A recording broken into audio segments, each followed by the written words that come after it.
Right. I think we should start. It's time. I'm very happy to welcome today Chris Smeenk, who will be giving today's seminar in this series organized by the Cosmology Beyond Spacetime seminar series, which is co-organized with the University of Pittsburgh Center for the Philosophy of Science.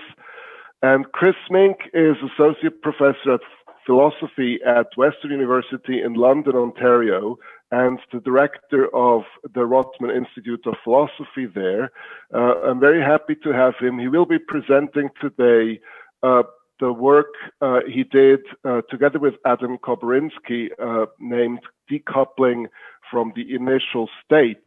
And just before you start, Chris, may I very briefly tell people that we're not planning to take clarificatory questions because this is a webinar and we would have to promote you to panelists in order to ask questions and then demote you again. This is a little bit too cumbersome. So please keep your questions for the Q&A period. With that, I'm pleased to leave you the floor. Please, Chris, go ahead. Well, let me start by thanking Nick and Chris for the invitation to join the webinar. It's really terrific to be here.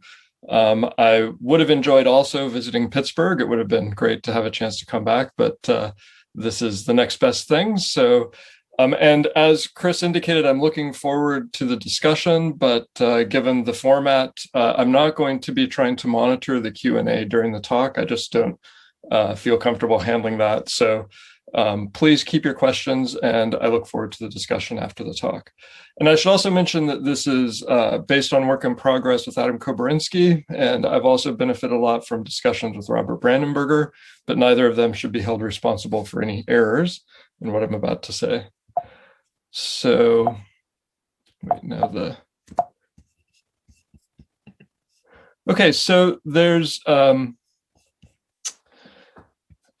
two aspects of early universe cosmology that the earlier talks have largely, in this series, have focused more on the first aspect of early universe cosmology, a theory of origins or of the initial state. And clearly we need a theory of quantum gravity to deal with this domain, to understand how to resolve the initial singularity, and to sort out the puzzles about the emergence of classical space-time from a quantum gravity epoch. I'm going to be shifting to a later phase in the history of the universe, which is commonly assumed to be described by inflationary cosmology. So according to inflation, there was in the very early universe a transient phase of exponential expansion. So the scale factor grew exponentially rather than the more sedate pace that it would grow in a normal standard Big Bang model. And that this pace, exponential expansion was driven by a scalar field often called the inflaton, and that this is described using semi-classical gravity or quantum field theory on curved space-time. So the question I want to pose today, though, is to what extent does inflation decouple from assumptions about origins? So to what extent can we actually neglect the first aspect of the early universe if we're actually able to describe things using inflation? And so one picture so on the left is a fairly standard picture of the history of the universe. This is from the Stephen Hawking Center for Theoretical Cosmology in Cambridge, where we have the time scale going back with the quantum gravity epoch, followed by inflation, followed by different phase transitions. So one idea that has been popular as a sort of methodological approach to the early universe is the possibility that inflation would actually wash away the imprint of earlier stages. So that in effect, if a stage of inflation occurred, we could ignore the earliest phase of this history. So this is an idea about how we could deal with cosmological questions or theories of origins. It goes back at least to the 17th century, perhaps earlier, that we should prefer a theory that's indifferent to the earlier stages. In some sense, if this held true, it would be like an equilibrium explanation, where once a system has reached equilibrium, we can neglect to some extent the path to equilibrium, and we actually lose information about the earlier state. So one question that has been raised since the start of inflation is, to what extent does this hold true for inflation? Now, I realize that for some, this is a depressing prospect, because what it would wash away are traces of quantum gravity effects in the early universe. For others, it's a promising idea that you wouldn't have to resolve all the troubling questions of quantum gravity to have a viable theory of cosmology.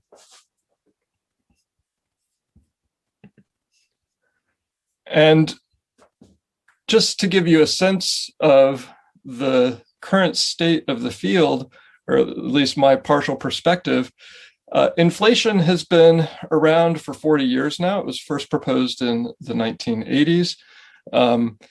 And it's had a striking amount of observational success. So if you talk to cosmologists who look at the cosmic microwave background radiation and other kinds of signals from the early universe, first of all, their observations have revealed that the early universe is strikingly simple, and it can be described fairly readily.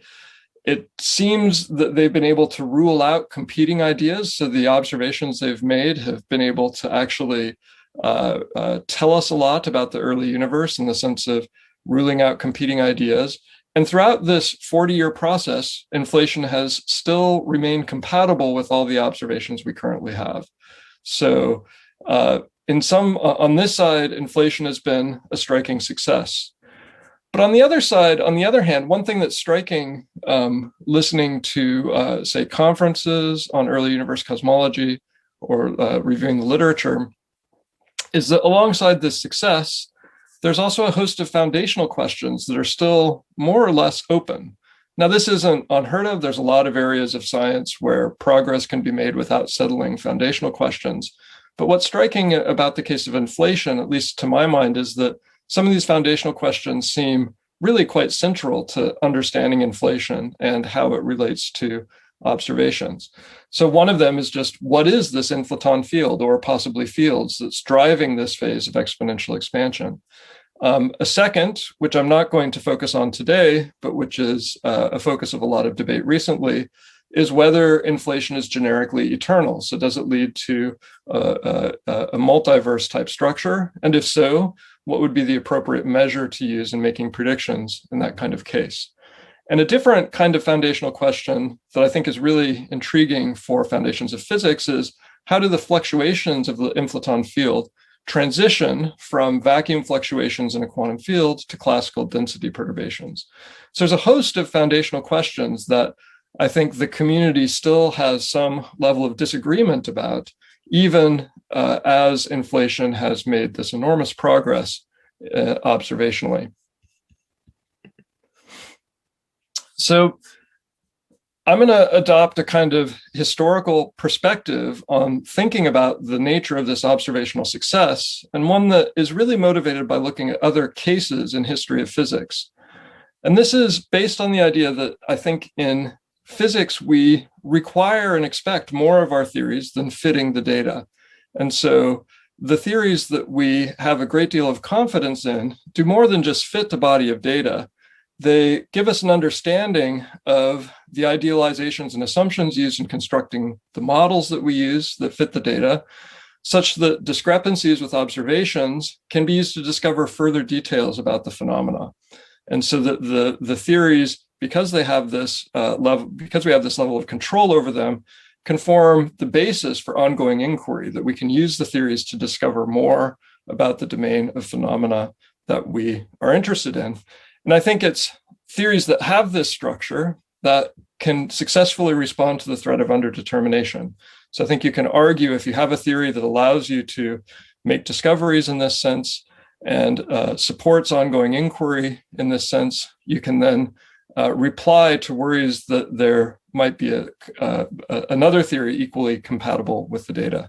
Now, this is partly based on work by George Smith that I'm drawing on here. I'm not going to defend this in detail, but I just want to indicate that my perspective in asking, what does the observational success of inflation warrant, or how should we think about that?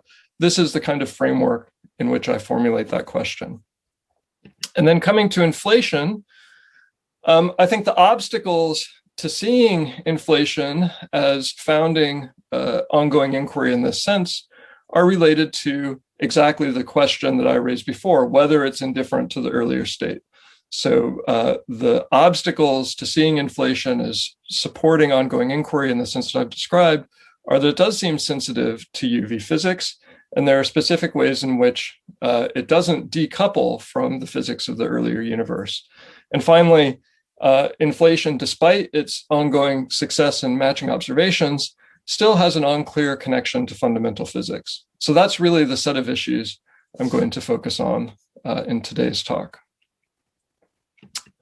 So before going into that, let me very briefly introduce the ideas of inflation and say something about the basic structure of the theory. So, and I'm not going to go into a lot of detail here, but just enough to frame the later discussion. So we can think of inflation as starting off with a hypothesis that in the early universe, there was a scalar field or fields that has a particular kind of effective potential. And furthermore, that there exist regions, space-time regions, where that field is in a uniform state so that we can neglect, gradient terms that would appear in the stress energy tensor. So the stress energy tensor for a scalar field will have other terms, but if the scalar field is uniform in a region, those derivative terms are negligible.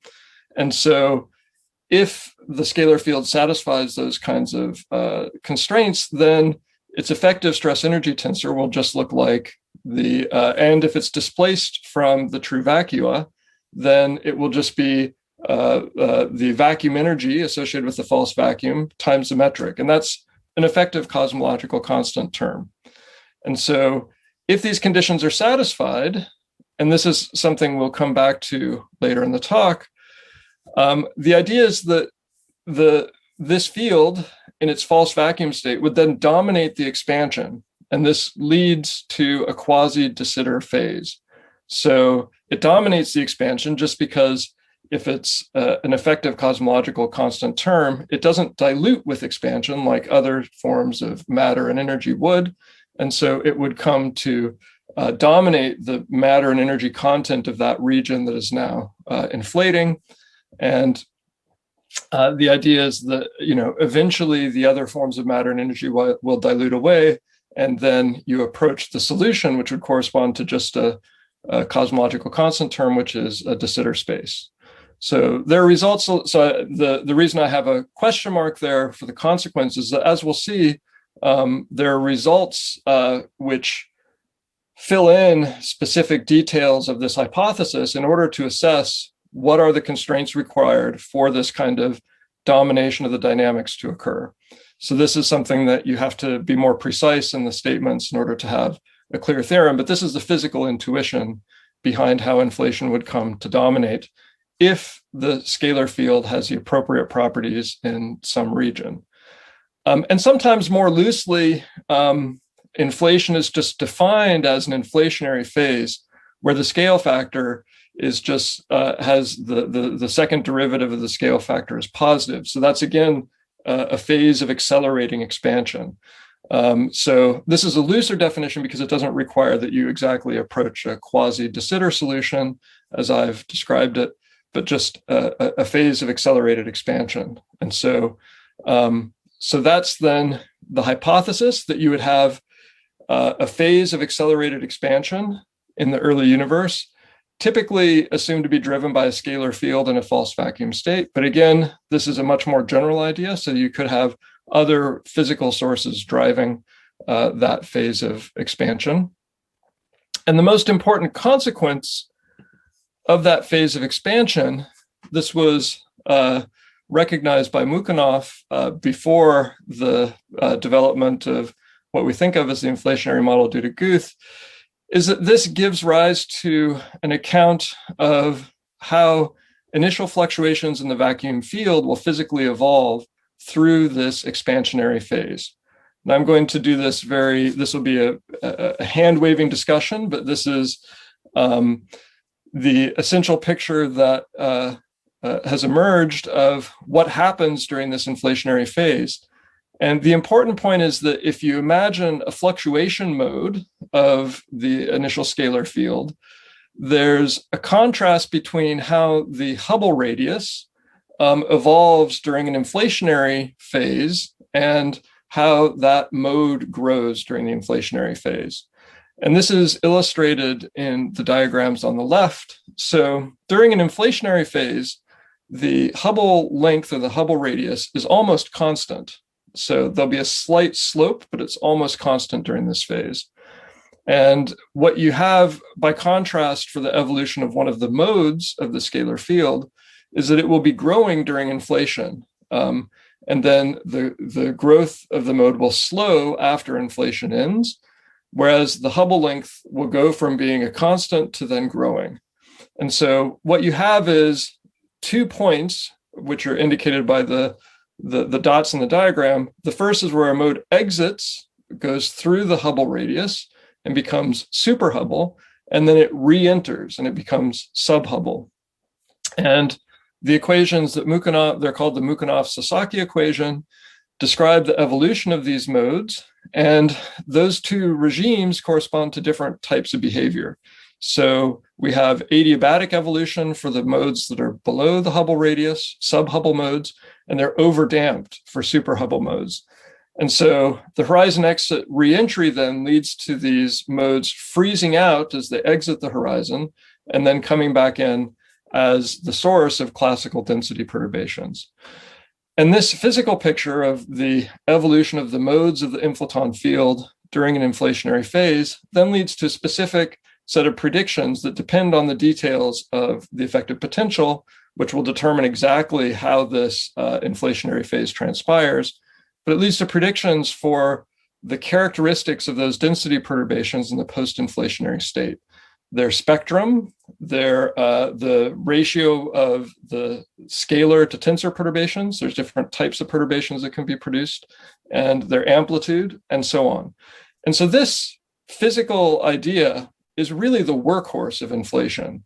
So when I described earlier that inflation has been compatible with observations of the CMB, really this aspect of inflation is what is being probed by those tests, because the tests are really about the output of inflation in terms of its picture of density perturbations.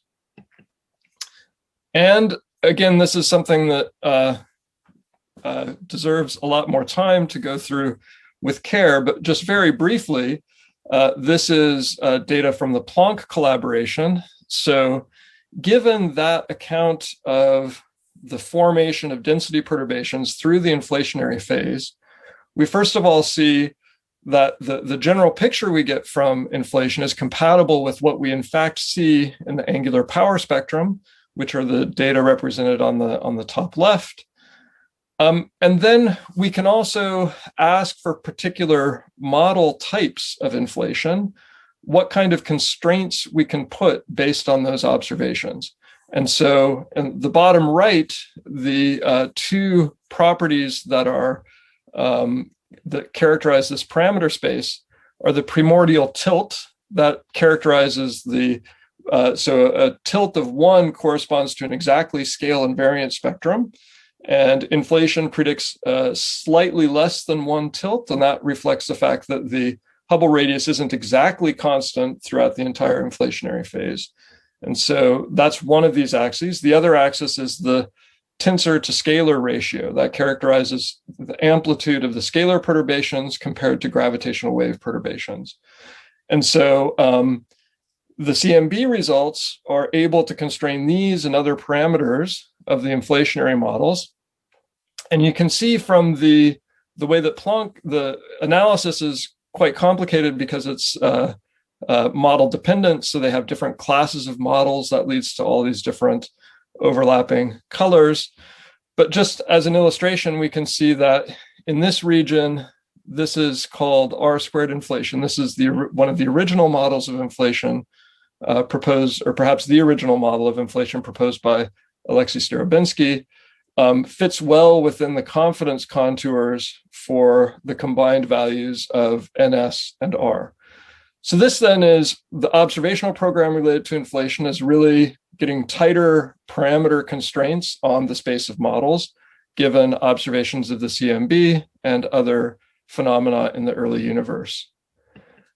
And this has led to an approach. So for example, Jerome Martin and his collaborators published a review paper a while back called the Encyclopedia Inflationaris, and they consider almost 200 individual models. So it's a real, there's a lot of models that have been proposed for inflation. They fall into sort of 74 different types. And what they're able to ask then, they use a Bayesian inference model to ask which of these models is preferred. And it turns out that the plateau models, those originally described by Starobinsky in 1980, are models like that are the preferred ones. But in essence, what this project is doing, so for a simple scalar field model, they're using the observations of the CMB to constrain the things appearing in a Lagrangian. So this is if we had a single scalar field model. There's something called the effective potential here, and then also an interaction term, which characterizes how the inflaton field couples to other fields that appear in the standard model. And what these constraints are effectively constraints on the features of the effective potential and of the interaction term. So the project is to use observational results to determine the parameters appearing, or the functions actually appearing in the Lagrangian. So as I said, inflation has been successful in the sense that there's a large variety of inflationary models that fit with all of the available data. And there've been, and there's some selection, there's some models now that we can say fit better or worse with the Planck data. Now, alongside this development in considering the observational impact or the observational consequences of inflation, there's also been really persistent debates about the foundational questions related to inflation. So, for example, so this is from a Scientific American article by Paul Steinhardt. Steinhardt, Eos, and Turok have also published papers after the first round of Planck results. One of the questions that they ask is, how plausible are the models favored by observations? So we have a framework that allows us to choose the best fit models that are favored by the data, but they push a different kind of question. How can we assess whether those are physically plausible? Do they give us a physically plausible description of the early universe? And they raise a question that has been raised throughout the history of inflation. How likely is the initial state that's required to create an inflationary phase? So I stated it as just a hypothesis. Imagine that you have a field with the appropriate properties, and there's a space-time region in which it has the appropriate properties to start an inflationary phase. How likely is that? How do we assess probabilities in that kind of case? And also, I think behind some of these criticisms is a worry that the success in fitting the data really just reflects the flexibility of the inflationary paradigm. We have a very large space of theories. We have functions that we can fit to the data. And so how is it that we should have confidence in the framework as getting the appropriate physics as opposed to just allowing us to fit the data because of its flexibility? Now, these are all, as I said, I think they're all still active debates. There's a sociological question about how many people would raise these questions as serious challenges. I think it's clear that inflation is the dominant paradigm in early universe cosmology. So I don't want to misrepresent the situation in saying that these debates have, they're not a majority view, but this is something that I think there are questions that have been raised throughout the history of inflation that even despite the success in the observational program are still being raised. And I don't think also that there's a sort of consistent conventional wisdom among the community about how to respond to each of these foundational questions.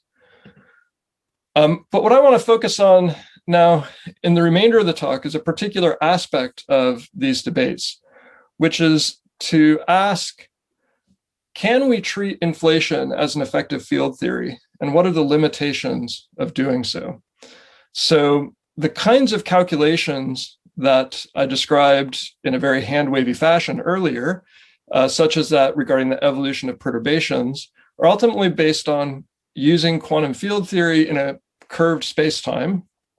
So we usually think of fields evolving over a fixed classical background, or in some cases, we're able to do a semi-classical calculation where we include back reaction effects. And we typically assume that the state of the inflaton field is in a Bunch-Davies vacuum state in these calculations. So the questions regarding these calculations really focus on how reliable they are and how sensitive are they to quantum gravity effects. So can we actually have confidence that we understand and have controlled the idealizations involved in these calculations, because we're neglecting some aspects of classical gravity and also quantum gravity. And here, I think the hope is that we'd have something like the decoupling that we see in other effective field theories. So again, just as a very brief sketch, in the effective field theory program, we often want to consider, or using effective field theory techniques, we often consider some set of correlation functions among operators for a field theory with an action S. But if we now restrict to a set of operators, which we think of as low energy operators that are only apply at some much lower energy scale, what effective field theory techniques allow us to do is construct an effective action such that we can do calculations for these correlation functions using this effective action. And in several cases, we can prove that these will agree with the original correlation functions for the full theory up to some specified level of precision. And so we can have a very precise sense of decoupling in cases where we have this level of control. So there's often a contrast between top-down construction of effective field theories versus bottom-up. So if we're able to build a top-down effective field theory, we can explicitly integrate out the high energy degrees of freedom from an existing theory in order to obtain the effective action. And then we can prove whether that effective action will actually decouple. And in some cases where we don't have the high energy theory, we can still argue that by including all the terms compatible with symmetries in the effective action, if we make sort of weak assumptions about the higher energy theory, we can claim to have constructed an effective field theory that will decouple in hopefully much the same way as the top-down construction does. And so what I mean by decoupling is that there's a very nice separation of physics at different scales. And the way this is reflected in these calculations is that the high energy physics has limited impact on the low energy EFT. And if effectively, well, it really just shows up in the values of the coupling constants in the low energy EFT. So in cases where this works, we have a very nice picture where we don't have to worry about the details of the high energy physics in using our low energy EFT, because we have a clear understanding of where the high energy physics would have an impact and the limitations of that impact. So this is a well understood idealization or approximation, and we would have control over the degree of what we're missing, in effect, by working with the low energy theory. So the question then with regard to inflationary theory is, are there senses of decoupling that also hold for inflation? So can we argue that inflation decouples from details of quantum gravity? I'm going to argue that inflation, unfortunately, seems to be very sensitive to UV physics. again, it's a matter of perspective. If you're interested in quantum gravity, then it might be, fortunately, that it's sensitive to aspects of UV physics. So let me focus on two different senses, and I'm using decoupling in a slightly looser sense in this slide than in the previous slide. So the first question is, when we're describing inflationary dynamics as a scalar field on a classical background, can we say that that is an EFT that decouples from UV effects in quantum gravity in the sense that that I used it on the previous slide? And then there's the second question regarding decoupling, which is, this is the case that's a bit looser, which is really a question of how indifferent is inflation and the outputs of inflation to the details of the pre-inflationary state. So how robust is the output? So we have a post-inflationary state that includes a set of density perturbations with certain properties. How robust is that post-inflationary state to variations in what the situation is like before inflation? So, and there's two aspects of this question. Is an inflationary phase a dynamical attractor? And are the predictions robust to variations in the initial state of the field? So do we have to assume that it's in a particular vacuum state in order for the predictions to follow? So let me take the second issue first. And this is a question that's been that was posed in a classic paper by Goldworth and Perron, and there's been a series of different ways of tackling this question that differ in the sort of sophistication that they're able to use, and a lot of them involve numerical relativity methods, and also then in variations in exactly how they, the assumptions that they're able to make about these two questions. So the assumptions that have to be stated clearly in order to prove a theorem of this sort is, what are the restrictions on the space-time geometry of the patch that you're starting with? And what are the properties of the inflaton field in that patch? And so what we want is a proof that given assumptions of that sort, that locally will have an attractor behavior, namely that variations away from a certain simplifying set of assumptions will be stable. They'll also lead to a trajectory that undergoes a long period of inflationary expansion. In other words, that an effective lambda term dominates. And so some of the early results, for example, you had to assume that you were effectively in an FLRW geometry or very close to it.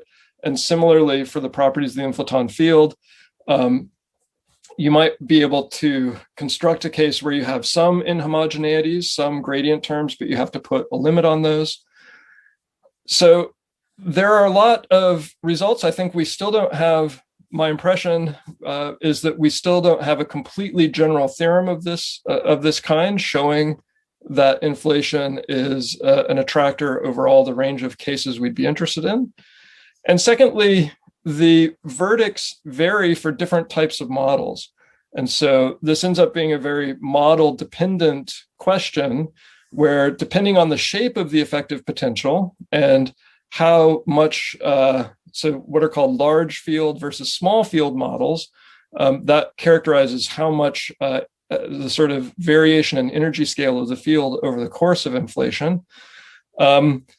Given these different types of models, some of them have more severe initial conditions problems than others. So there's some evidence in particular that large field models do seem to have a local attractor behavior, but small field models have a more severe initial conditions problem. And this I'm drawing from a relatively recent review of this literature by Robert Brandenburger. So there's been a lot of progress on this. There's some understanding then of the cases in which inflation acts like an attractor dynamically, but there's still not a completely general result. And in some cases, it looks like models actually aren't, or it looks like they do have a severe initial conditions problem. So that raises a worry for those models of whether we should, this goes back to the worry about the probability of the initial state. If they don't exhibit an attractor behavior, then it looks like we would have to have a special pre-inflationary state in order for inflation to arise. Okay, so there's a further question then about the nature of the state of the inflaton field itself. And it is the case that the structure formation predictions assume or require that the state of the inflaton field is a Bunch-Davies vacuum, which is a vacuum state that's in some sense a locally Minkowskian vacuum state. And there are results showing that other states for the inflaton field will lead to non-scale invariant spectra. So there's then an important question: why should we expect the fluctuation modes to be in a Minkowski vacuum state? In this very general setting, we're imagining the pre-inflationary state is a bloom and buzz and confusion, a lot of fields in very high energy excited modes. Why is it that we find this field in a vacuum state, and also one that's in effect a Minkowski vacuum state, even though we haven't put in any of that space-time geometry by hand? And this problem is exacerbated when we think about what the wavelength of the modes are that are going to actually be relevant for the observations in the CMB. So this depends on exactly how long the inflationary period lasts, but if we extrapolate back a length scale that's roughly the Hubble radius now, and we extrapolate backwards to just using the standard FLRW model, so there's no inflationary phase, what we get back to at a high energy scale would be something on the order of centimeters, right? So that's the length scale associated with the Hubble radius, just under standard FLRW expansion. But if there was an earlier inflationary phase, that scale would be much, much below the Planck length, which then expands during inflation and then continues on to expand and becomes a mode with the wavelength of the Hubble radius. And so this means that our assumptions about the pre-inflationary state are not just assumptions about super Planckian wavelength modes. They're actually deep in the Planckian regime. And so again, if we make the kind of standard assumption that below the Planck length, we have to take quantum gravity effects into account more seriously, we're obviously not doing that if we're just assuming that the inflaton field is in the Bunch-Davies vacuum state for all of those modes, including the ones that are sub-Planckian. So this is then called the Transplunkian problem. This is something that Jerome Martin and Robert Brandenberger raised in 2001. There's been a lot of discussions of it. And as Francesca mentioned in a previous talk in their series, there's been loop quantum gravity calculations regarding the status of the Bunch-Davies vacuum state as well. So people have looked at giving a quantum gravity treatment to try to understand what the status of that assumption is. And so partly motivated, I think, by this problem, and in relation to string theory, Bedroya et al., and including a paper in collaboration with Brandenberger, have recently advocated what they call the Transplunkian censorship conjecture. And the way I understand this is that the conjecture is that we would rule out the possibility that I just raised as a worrisome one. Namely, we would rule out the possibility that fluctuation modes with a Transplunkian wavelength would ever classicalize by exceeding the Hubble radius. So what that would introduce is a constraint on the evolution of the scale factor. And this is the equation here gives a constraint that if we imagine considering some initial time where we've set the vacuum state and consider the wavelength modes at that time, then we'd say they'll never expand so that they go beyond the Hubble radius and freeze out as classical density perturbations. So this is an interesting kind of epistemically motivated conjecture. It's really saying to preserve our ability to do calculations, we'll assume that the quantum gravity effects will never show up. And so we'll require that our cosmology doesn't stretch these sub-Planckian modes to be something that would be observable. And if we accept this conjecture, this implies constraints on the energy scale and the shape of potential for inflation, because most models of inflation will lead to stretching of the sub-Planckian modes to over the Hubble radius. Now, part of the motivation for this is related to something that's in a sense above my pay grade. This is the swampland conjectures from string theory. This is a set of conjectures that low energy EFTs of various sorts are not actually compatible with string theory. And so there's a related set of constraints that people have worried about for several years now regarding whether you can have a de Sitter solution within string theory. And if that's not possible, or if there are constraints from string theory on what the low energy EFTs can look like, then that also imposes constraints on inflationary models. And so in the original discussion of this, the part of the motivation for the censorship conjecture was from string theory and from these swampland conjectures. So this has produced a lot of discussion and controversy since it was, even though it was proposed very recently. My interest is not so much to take a position on this particular issue as to illustrate how a conjecture about string theory could constrain what we want to say about the effective field theory treatments of inflation. So if this were true, then we would have an unexpected constraint on the kinds of models that we can consistently build for inflation. Now, obviously, this can go both ways. One way of responding to this is to say, so much the worse for string theory. If it isn't compatible with inflation, then we should, in fact, revise the swampland conjectures. But the point is, it's a constraint on the lower energy EFT that is unexpected if you thought that the inflationary EFTs decoupled in the way that you would like from the UV theory.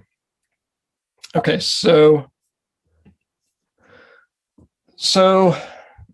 this is part of a more general set of questions about how to apply effective field theory techniques to cosmology. So these techniques have been applied successfully to gravity. So Cliff Burgess has a number of nice review articles on how EFT techniques have been applied to gravity, as well as Donahue. And they overall are applied in regimes with symmetries. If you have, for example, static or slowly evolving models, or if you have asymptotically flat models. So they generalize, so EFT techniques, at least as commonly used in particle physics, often use the structure given to you by Minkowski space. You can generalize away from that and use and apply EFT techniques more broadly. Essentially, you need to make sure you have a way of defining a separation of energy scales and some other features in order to assess the decoupling between different separated scales.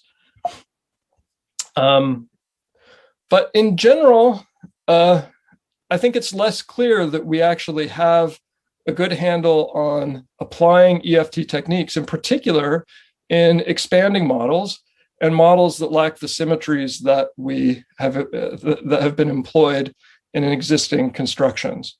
So I think this is the problems with using EFTs in inflation are related to this broader problem of how to use EFT techniques in cosmology.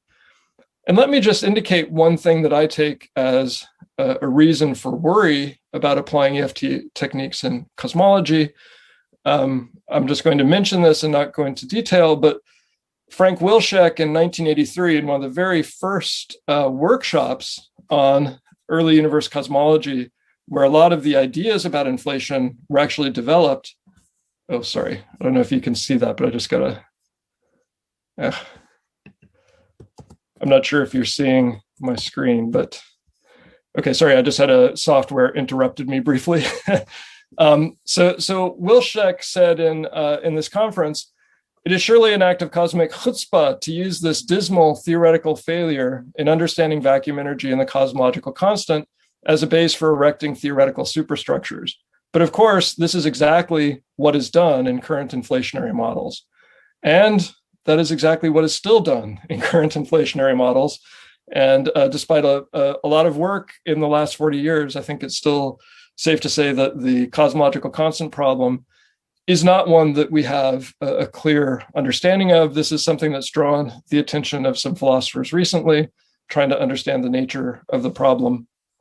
Again, I take it as an indication that we have some difficulties in applying effective field theory techniques in gravity in cases where things like the cosmological constant are relevant to the evolution of the space-time, and clearly inflation is one of those contexts.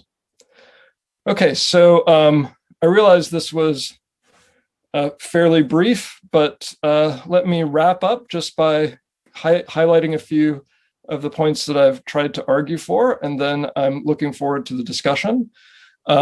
So first, in terms of the question I started with, is it possible to think of inflation as giving us an account of the universe that's entirely indifferent to the initial state?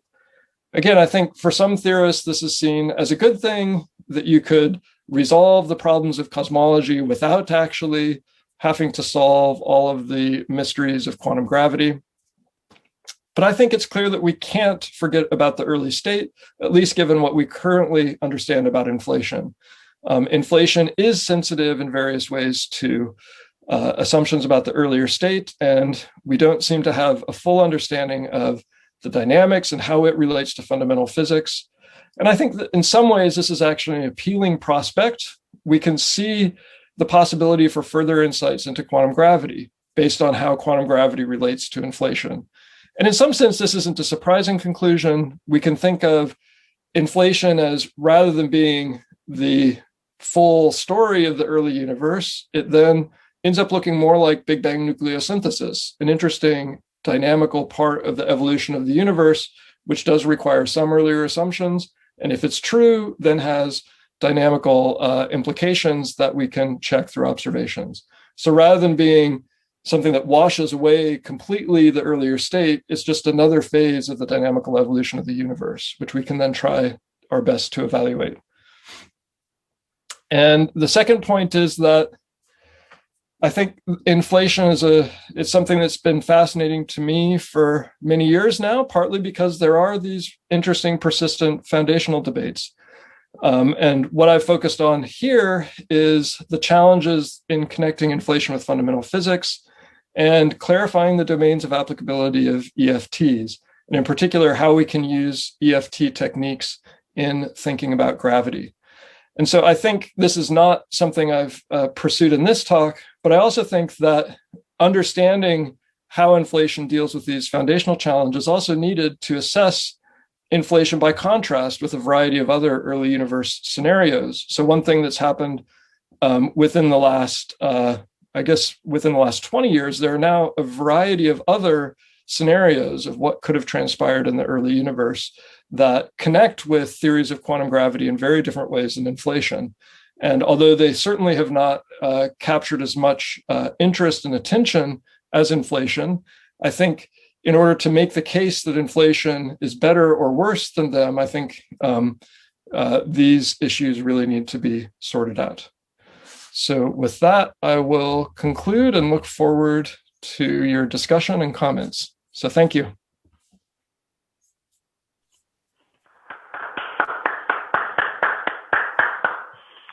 Excellent. Thank you very much.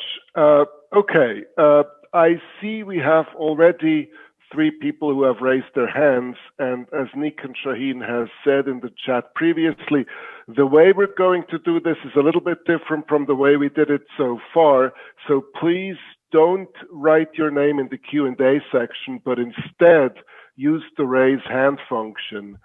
When you do that, it'll show the order of the people who have raised their hands, and I will take them in order, promote them to panelists. And when I do that, don't be worried, because it looks to you as if you're disconnected for a moment, but you should be immediately reconnected and then be able to ask your question. Okay, so let's get started. David Wallace is the first one. As soon as he is back with us, please, David. It's your turn. Thank you. Thanks, Chris. There's about 40 questions I could ask, so I was training myself to one for the moment. I wanted to ask a bit more about how you're conceptualizing the this Transplunkian issue of the short distance modes, and I'm particularly interested in terms of the parallel with how that's treated in Hawking radiation considerations. So in black hole evaporation, you've got something similar.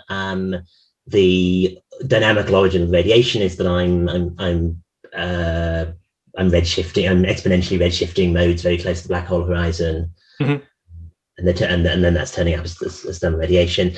Again, there's a concern that if you take the calculations completely literally, then logarithmically in time, then the low energy radiation depends on Transplunkian modes.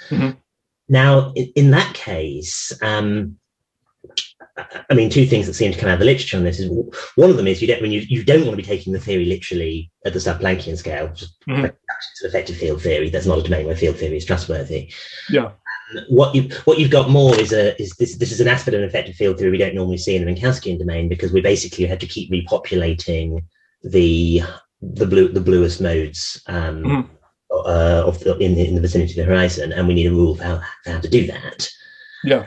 That makes the evolution non-unitary in certain senses, interesting in certain senses, and in a certain sense, any hypothesis about how that works is then a hypothesis about quantum gravity.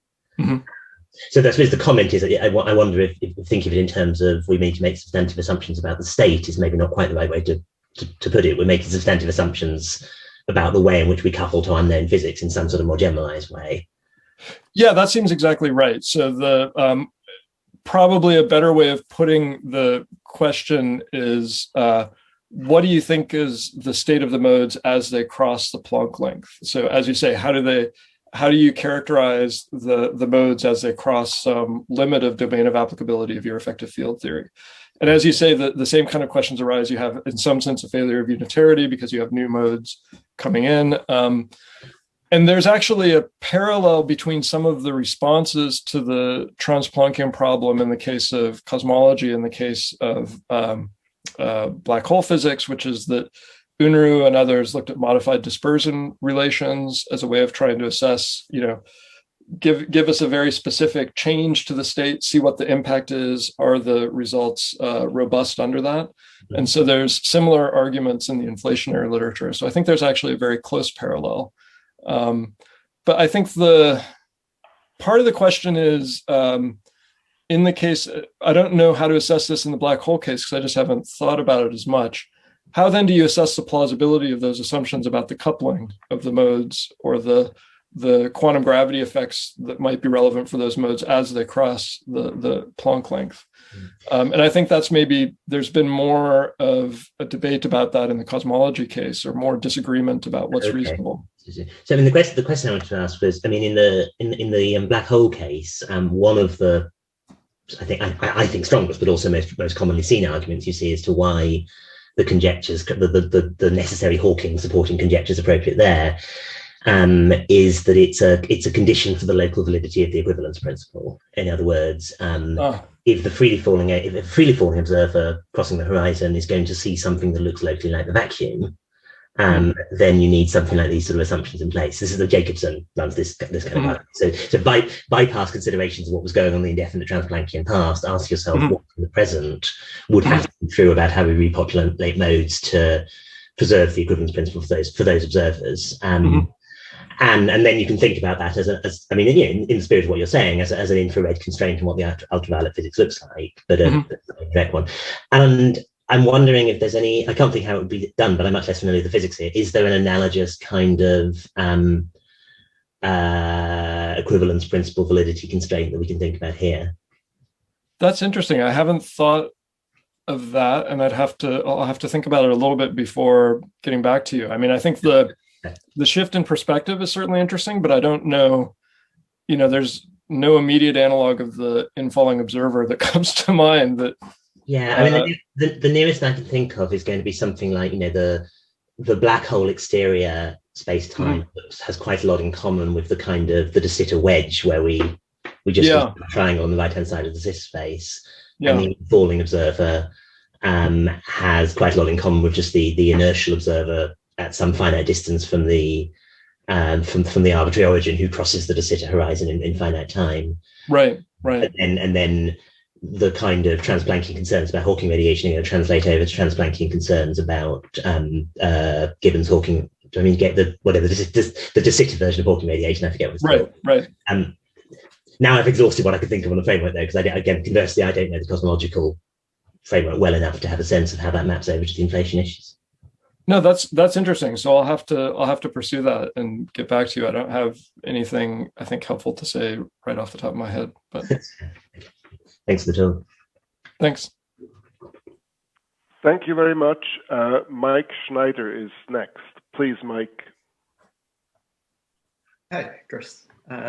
Thanks for all of this. I think this is a subject that I'm very much interested in. And I wanted to, I guess, I'll frame this as I wanted to push you into maybe having a controversial thesis that I may happen to agree with or disagree with. And it's about the two senses of decoupling. That's how you phrased it. So it seems to me like, far from just being two different interesting notions of decoupling, they're in fact radically opposed to one another, in that our thinking about one, if we want to formalize the effective field theory adjacent sense of decoupling, the sense of decoupling at work here is opposed to one in which we think of an earlier state decoupling. And that's just because of the use of the word scale, for lack of a better demonstration of the point. So to get it working, you need a notion of scale in space-time, or something that's going to look sufficiently close to that really what we're talking about is a, say, coarse graining at a moment in time type decoupling. Whereas the other sense of decoupling from the initial state, is it's a more rough and ready modelers type of decoupling, where you're just saying that everything past then is outside of some boundary conditions, and so we can ignore it as long as we've got the right information as initial data or something. So do you think that there is this radical tension between these two senses of decoupling, or is there a way of treating them simultaneously and letting them both do work in our thinking about quantum gravity? Yeah, I'm not sure that I'm going to fully respond to the question, but I think that maybe a better way of thinking about them is criteria of adequacy for modeling that have slightly different flavors, but that both relate to assumptions about physics in a different regime, right? So it's sort of the reason I was thinking of them both as decoupling in a loose sense is just that they both involve assumptions about how the quantum gravity effects come into play, right?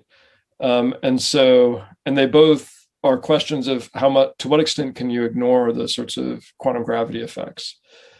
And I don't know that, and I'm totally happy with saying they have a different character, right? There might be different ways that your models break down. One of them is a kind of sensitive dependence on initial conditions that you don't have sufficient control over, right? So if you fail to have the attractor behavior, then that's the problem that arises. The other is more that the dynamics itself is not well defined, or I think what to me the swampland conjectures and other things raise is the possibility that you've constructed a dynamics that looks fine within one regime, but is actually contravening some fundamental physical principles that hold in the higher energy physics. Another thing that sometimes arises is questions of if you're taking the bottom-up approach to constructing an EFT, what symmetries do you use? And in particular, you might have symmetries in the higher energy theory, such as a UV-IR symmetry, which would radically change how you construct the EFT. So again, I don't think that's it's a dependence on quantum gravity and the, whether your EFT models are reliable, but it's not the same as the sensitive dependence on initial conditions kind of issue.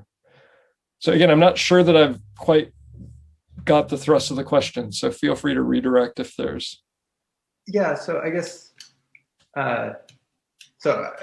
what you just said sounds good to me, and to sort of keep a liberal mind of the many ways in which we could get constraints from a quantum gravity regime. I think that's great.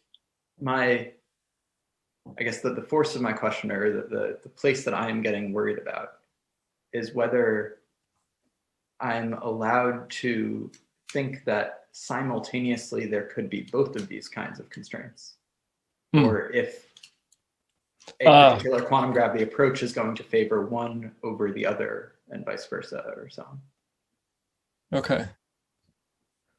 I mean, they do seem like they're distinct constraints, but there could be an interplay. Yeah, I mean, I don't see anything to rule that out, so. Yeah, I guess the push would be, or the source of my worry, the locus of my worry, is that it seems like the effective field theory adjacent type of decoupling, or sense of decoupling, is a straightforward reduction story, and that's certainly how it seems to me it's talked about in the swampland context.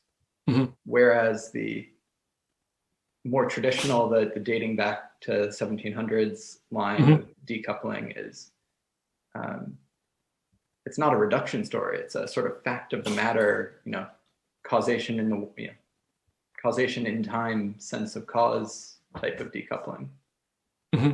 And if we're going to help ourselves to the reduction story, then we're moving from models of the, say, semi-classical theory or the quantum field theory in curved spacetime to the quantum gravity models, which are all of spacetime. And so then I would lose the sense in which there is a sort of cause in time structure to give us the worry about the initial conditions. Interesting. Yeah. So if you're really thinking of an emergent space-time, then some of the ways that we divide up these might not actually hold. Okay. That's probably right. I mean, you're certainly right that the stability considerations are something that go back some time. That's just usually a kind of adequacy criteria for applying mathematical models of a certain sort, right? So you're right that that's a very general consideration. It isn't something that's specific to this context, but as you say, it could break down if we have actually a quantum gravity theory in which there isn't the kind of clear division between space and time that picture kind of assumes. And then, yeah, I don't know what to say about whether those are two aspects of the same concern. All right, well, thank you.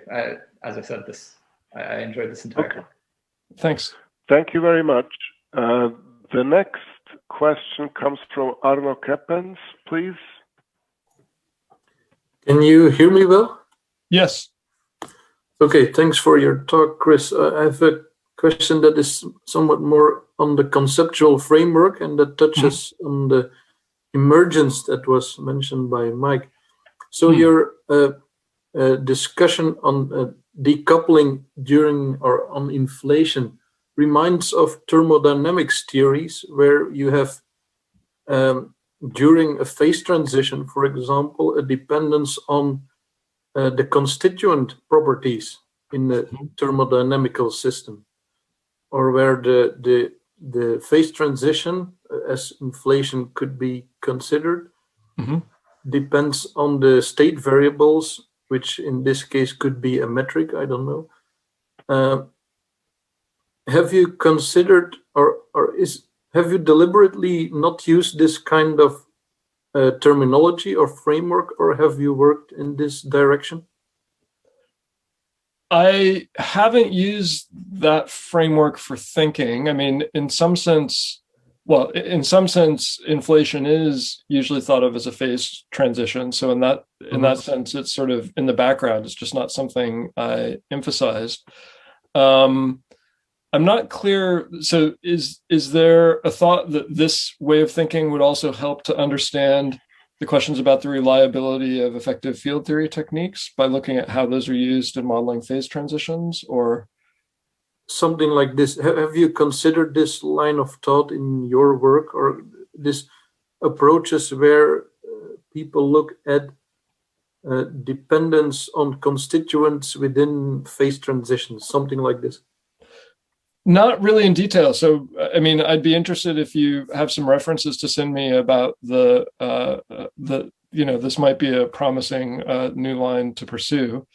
As I said, in some sense, the early universe theories do just describe a series of phase transitions. So I've thought about it just in those generic terms, but it wouldn't surprise me if there's sort of a richer way of thinking about phase transitions from a condensed matter physics point of view that might be helpful in thinking through these issues.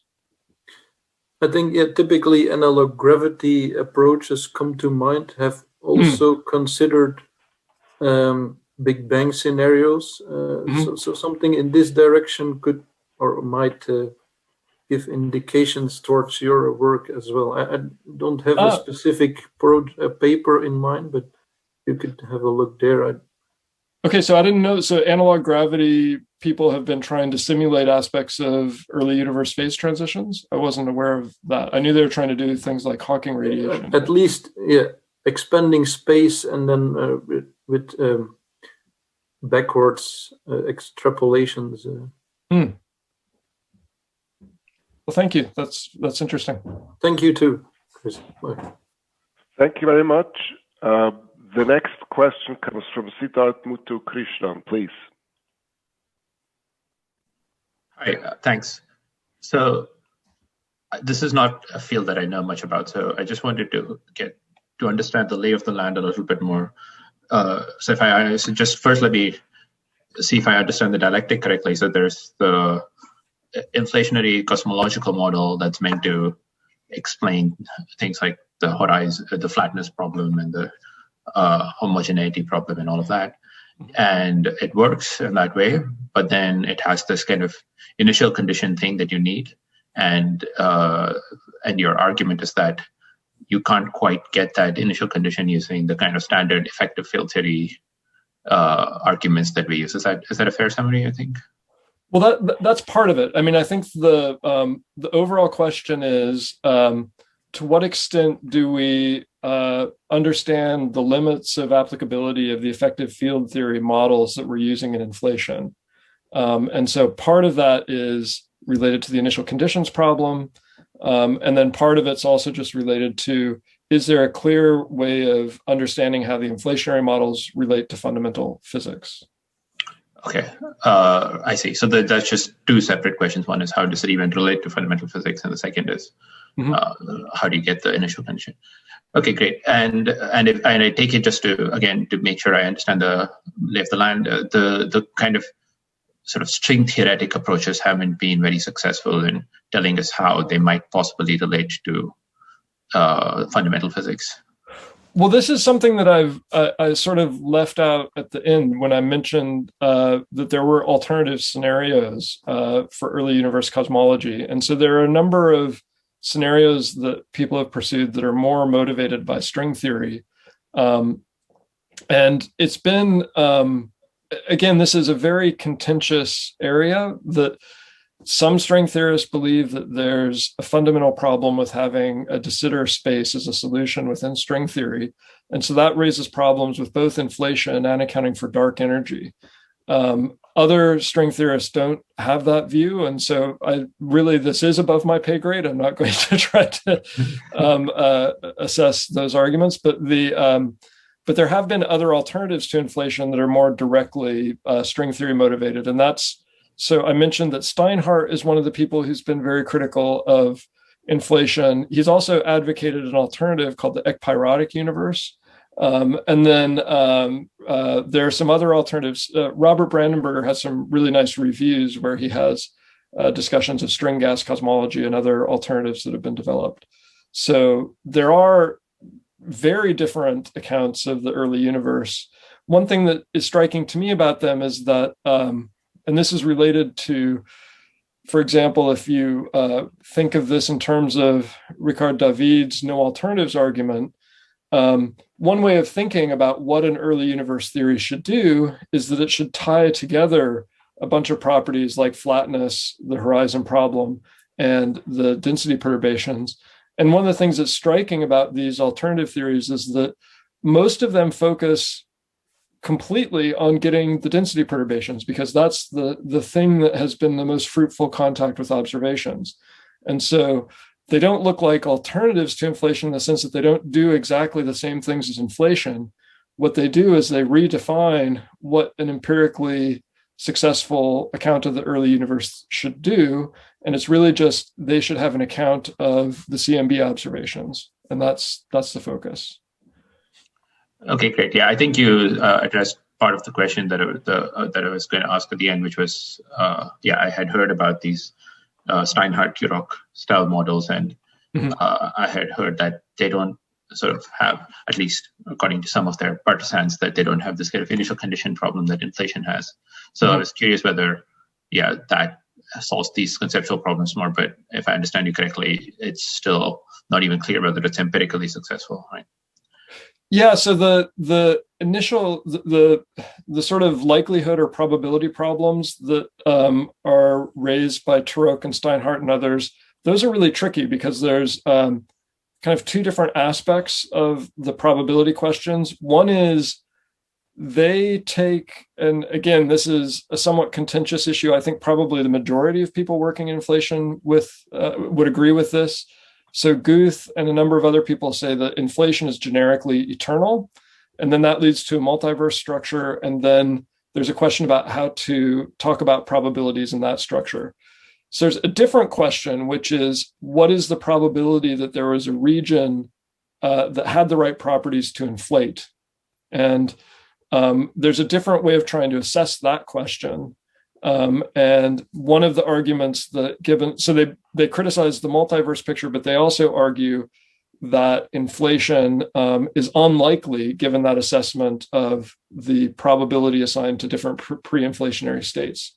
And then they also argue that the particular models that seem to be favored by the Planck data are the ones that have this sort of initial conditions problem is the worst for those. Okay, thank you. Thank you very much. The next question is from Nick. Please go ahead. Hey, Chris. Thanks for a great talk that really laid things out very nicely. I really kind of appreciate it. Maybe in part of advertising the project, I'll mention that Robert Brandenberger gave us a talk earlier in the year on sort of his views on some of these similar matters and fleshing out some of the things that you were talking about. So people can find that on the project website. And I put a link to that so people can access all the talks in this seminar series as well into the chat. So at the beginning, so here's my question. At the beginning of the talk, or early point of the talk, you mentioned the sort of empirical successes of inflation. And I think you said, what I hope to do is tell you how to think about, sort of evaluate those empirical successes. And I think I see sort of implicitly what the answer to that question is, but maybe I could invite you to kind of say something a little more explicitly, or say it again if I missed it, I apologize. But just, how do you now sort of take those empirical successes against, the sort of drawbacks that you've been talking about? Good. No, I mean, I think I didn't actually close the loop on that one. So so I think the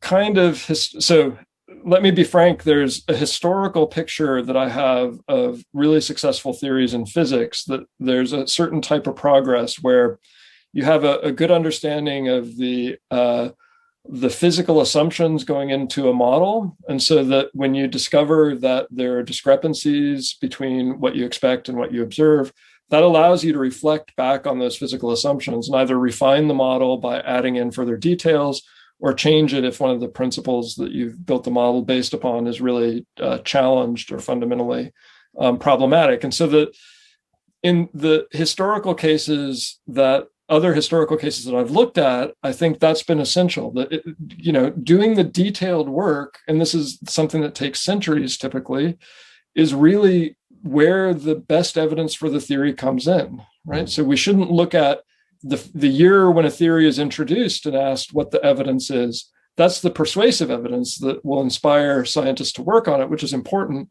but it isn't going to give us the best reasons for thinking that that theory gives us a permanent understanding of the way the world is or how to manipulate the world and so on. So the picture I have might just not apply in all cases of physics. So there might be a different way that physics has made progress in other domains. So there's always the risk that I'm taking a set of examples and then thinking that leads me to a general account of method. But taking on that risk and assuming that this is a kind of understanding of how physics has progressed in other cases that applies here as well, you want more than just a claim that you have a model that fits the data. You want an understanding of exactly what the physical assumptions are that are going into that model that constrain its properties, so that if you discover departures from that, you will then be able to say whether those are compatible with the underlying physics and require a minor modification, or whether that actually undermines the model. And the problem here is that we're taking some of the essential physical features of the scalar field that would be driving inflation and treating that as a free function, right? So if you take inflation just as a phenomenological theory, then you're not really getting any insight into.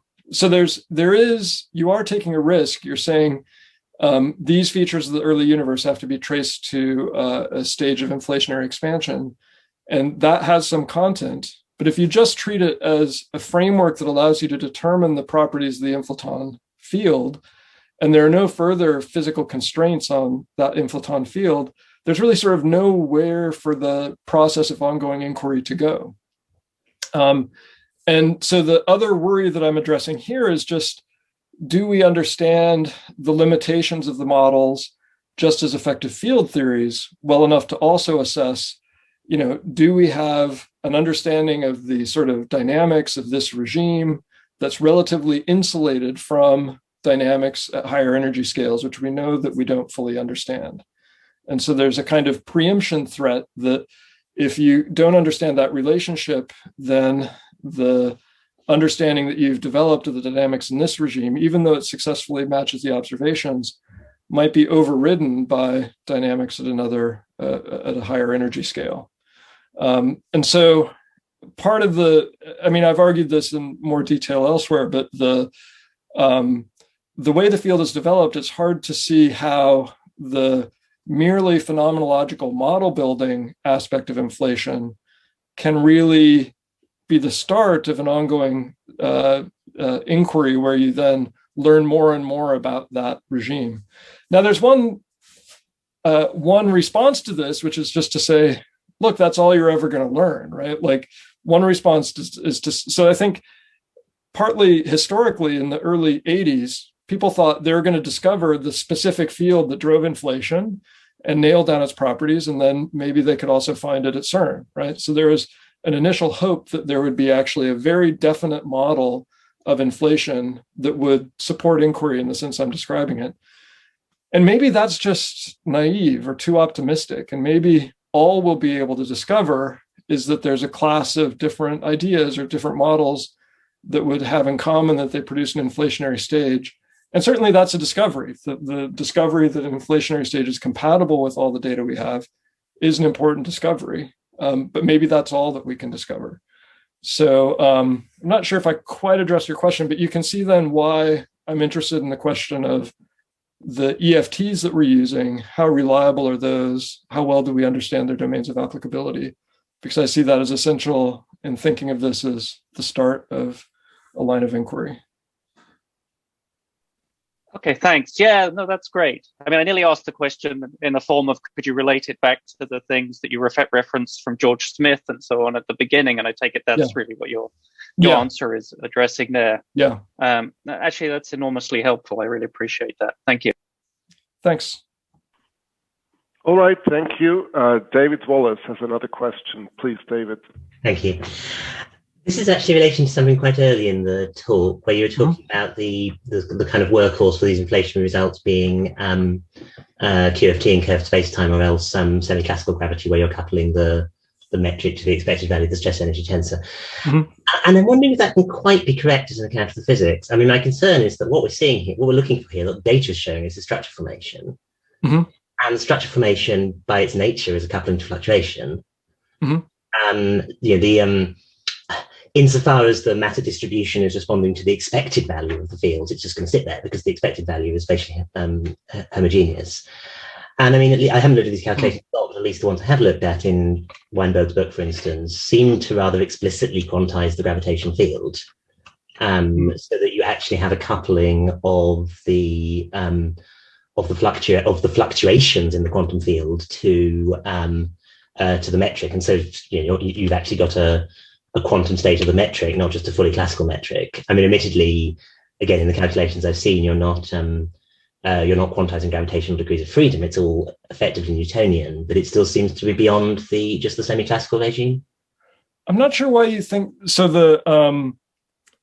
So why do you say that the gravitational degrees of freedom are quantized, as opposed to thinking that we're looking at the classical density perturbations once we've somehow made the quantum to classical transition, where the initial fluctuations in the quantum field have now frozen into classical density perturbations. So, and then you do have the metric perturbations at that stage, but it's not clear. So sorry, where is it that you think that we're using quantized gravitational degrees of freedom in this story? Well, I mean, the quantum measurement problem is somewhat close to the surface here, but yeah. I mean, at least if we're still doing unitary quantum mechanics, then things can get as classical as they like, and it's still going to be true that the expected value of the stress energy tensor is spatially homogeneous and can't generate metrical fluctuations. So as long as the thing on the right-hand side in the Einstein field equation, I see. Value of the stress energy tensor. I mean, that's part of my reason. The other part is just that some of the calculations seem to do it explicitly. But the theory, the kind of surely it must be case is based on that point that we can't have the metric coupling to the expected value and as long as we keep evolving the system unitarily, and so as long as we keep the expected value homogeneous and isotropic. Right. No, I mean, I think you're probably right, and I think I was just being somewhat sloppy in that case. I mean, I think the calculations I'm thinking of, again, there's sort of a range of different assumptions. There are certainly some of them that are just QFT on curved spacetimes, but then when you're doing the perturbation calculation, you are explicitly looking at metric fluctuations. So I think that is probably the case, that you have to be doing, in some sense, a quantum gravity treatment that goes beyond just the fixed spacetime background. So, I mean, I'm interested in it because it's an example of genuine. It seems to be an example of genuine quantum gravity, i.e. not quantization of the metric, but it's not an example of quantum gravity in the sort of Transplunkian pilot regime.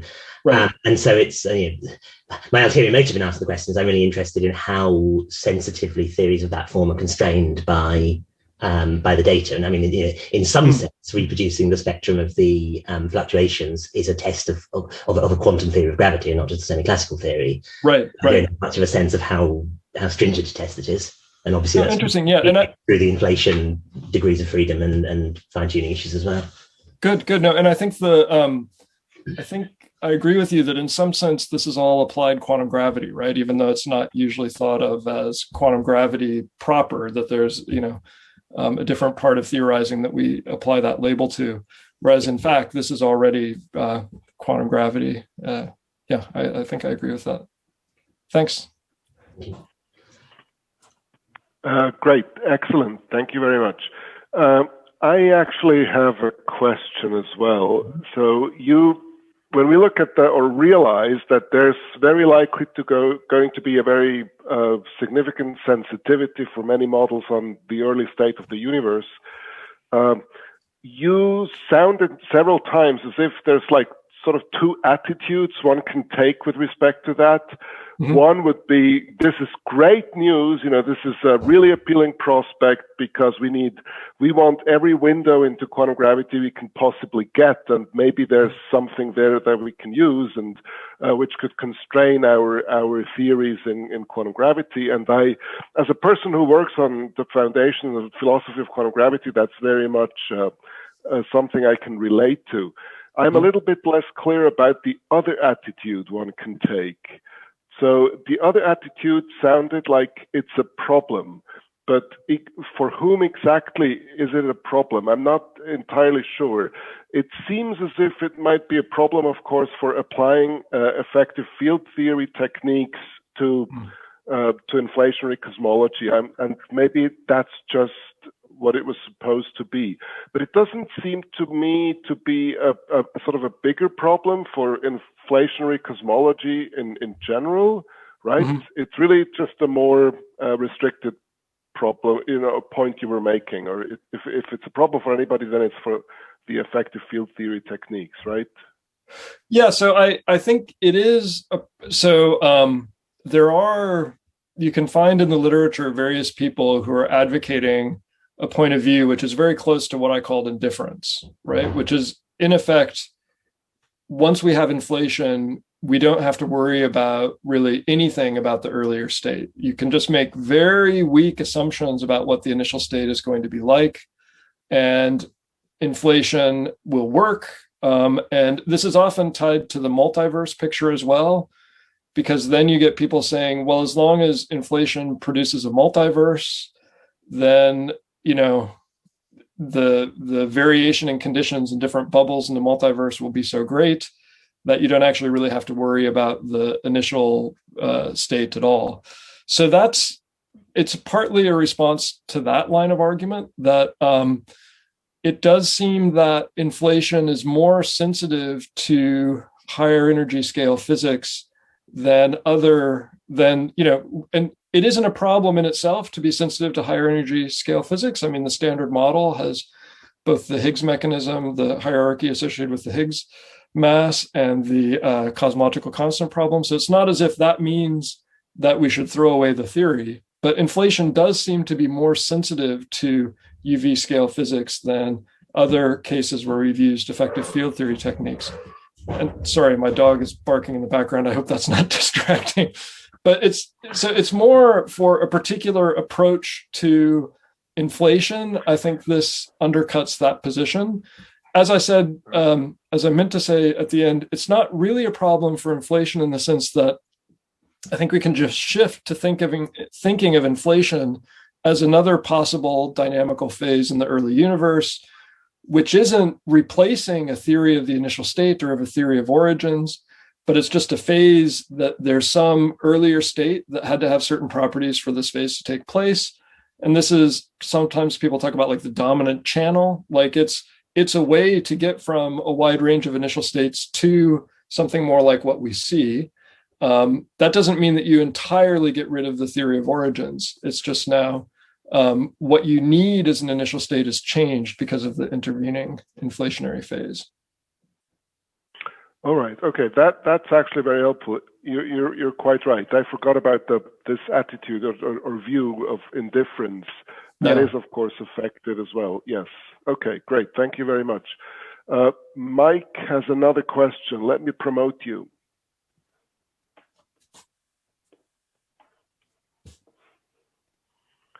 So please go ahead, Mike. Hi again. Hi. I wanted to mash together a few of the questions that have come up, or really your responses to them, just to get a fuller picture. And in particular, this is the sort of post-George Smith line of the details that make a difference. Up against, you brought up Ricard David's framework and so on. And I guess the question that these two responses brought to the surface is, when I think of the Newtonian case, I think, okay, we're after a force law, and the thing that is being committed to is the square. And then having committed to it being an inverse square law, you can deal with the details that make a difference. And this is very important. But then when you were talking about the David adjacent aspect of this, is that the different proposals for early universe scenarios were reconstruing what is the total evidence set in some sense, or sorry, I shouldn't have said the word evidence because that's dangerous in that context, but what is the what is the content that a theory of early universe is supposed to be beholden to. Mm-hmm. And I'm wondering, is there an interesting tension here, or is this just a slight generalization of what the spirit of George's program applied to this context? Yeah, so if you could say more on these points. Yeah, I think this is where I don't really like Lakatos's approach, but there's, I think, a useful way of thinking that you have research traditions in some sense, which one of the things that I think is hard to one of the things that characterizes a research tradition is an understanding of the domain of phenomena for which a theory should be responsible, right? So an understanding, for example, that this is the domain of phenomena that gravitational theory should be giving us an account of. Obviously, from Aristotle to Newton, there's a huge transition. And similarly, I think we can have more fine-grained transitions where you ask, what are the sort of phenomena that you're going to take as the most reliable measurements to use? And so there's sometimes these more fine-grained assessments like, well, we don't trust what the people are telling us about galaxies. We trust the CMB. So for example, in cosmology, you see that there's a huge amount of confidence in using the CMB because the physics seems relatively very well understood. It's really just linearized perturbation theory.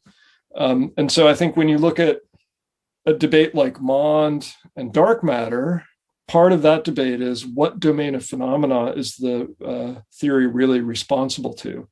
And so what I'm suggesting is that in some of these alternative accounts of the early universe, I think there's something like that going on, that there's a question of what is it that is really the aim or the domain of phenomena that you need to address. So, but going back to George's, so how does this relate to George? I do think there's kind of an initial assessment of, what's the domain of phenomena that Newton is going to describe using the inverse square law. And obviously he was open to the possibility that there might be other forces that would be relevant. And so the restriction to the gravitational force, I think, comes in more as one of these idealizing assumptions that at some point you might have to, maybe in dealing with tides at a certain level of complexity, you'd have to allow for non-gravitational forces at some point. So I think the framework assumption is partly constraining what you're allowed to introduce into the models, but I don't think it's limited to just the gravitational force. Sorry, that was, I think, going off somewhat on a tangent, but I think you're right that there's a kind of bigger question about how to think about what the domain of phenomena the theory should treat. And I really think you have to shift into a kind of higher level assessment in terms of research traditions or something like that to acknowledge those kinds of changes. Great.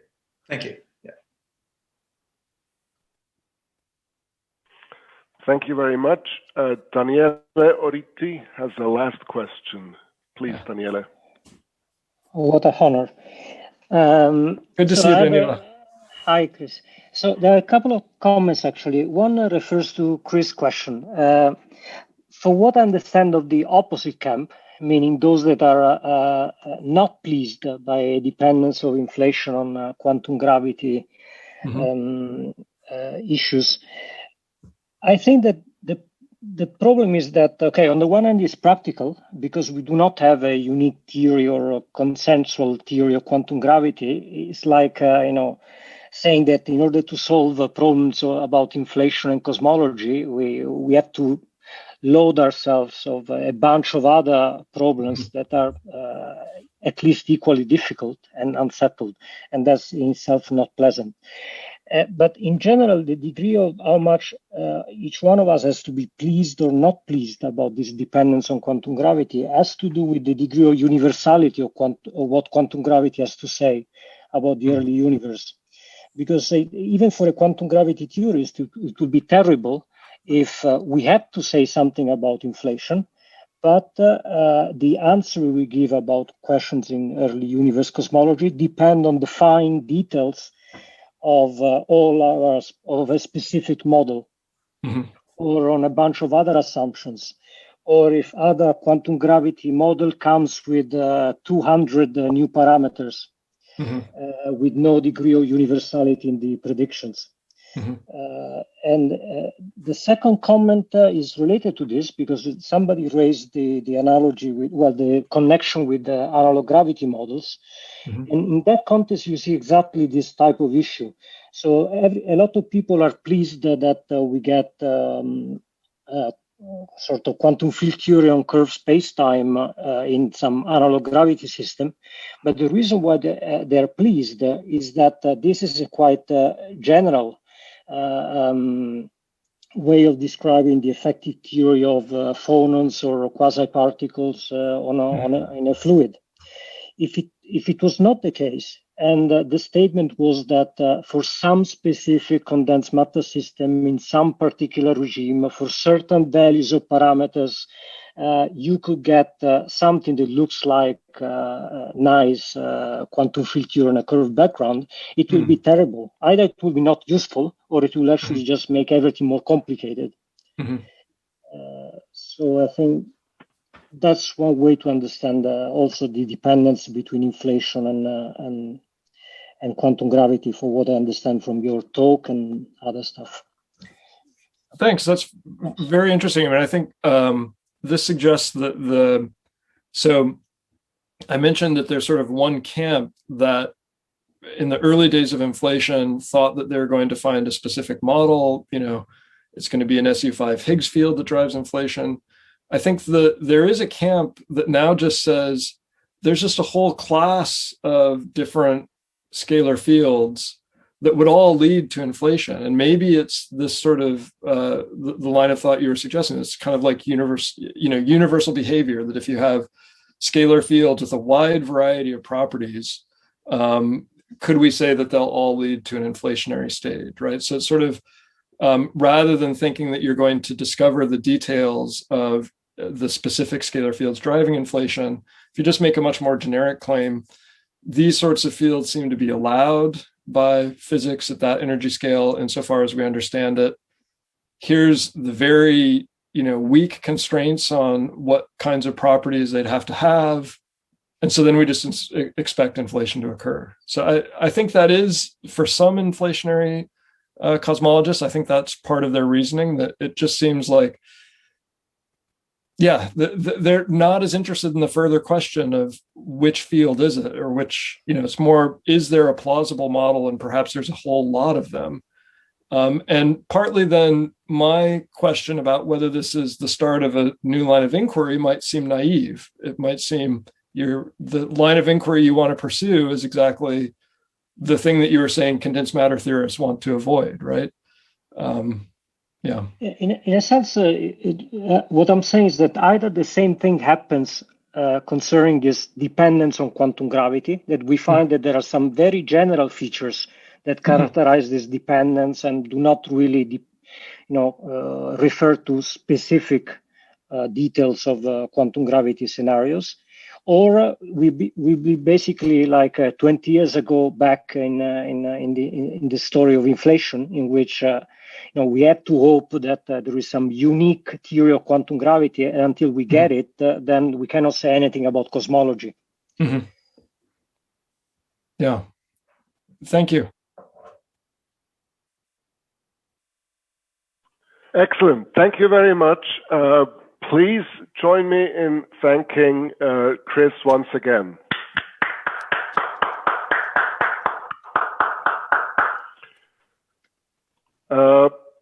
We should end this seminar by announcing next week's seminar. Next week, Faye Dowker from the Imperial College in London will be our seminar speaker, so we hope that many of you will join us again. Thank you very much, and bye-bye. Goodbye. Thanks, everyone.